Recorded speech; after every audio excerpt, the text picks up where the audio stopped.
sa gasolina, pwede nang kamahala. Kung mapalit ka sa litro, ang ilang presyo nagsitinda. Kasakit na dun sa pulsa, ni kalitra usaka. Luoy ang mga nabasada, ang minimum fee istidira. Sukat nga gipambumbahan ang Israel ug ang Iran.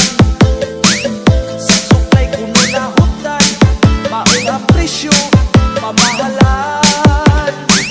Magtipid-tipid na junta sa atong gasolina.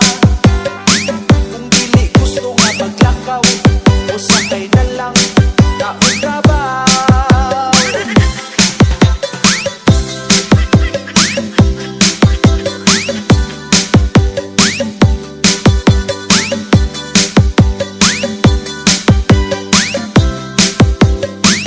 Sukat nga gipambumbahan ang Israel ug ang Iran. Sa supply kuno nahutan, maong ang presyo pamahalan. Ang uban sad abusado, nag-overprice ng maayo.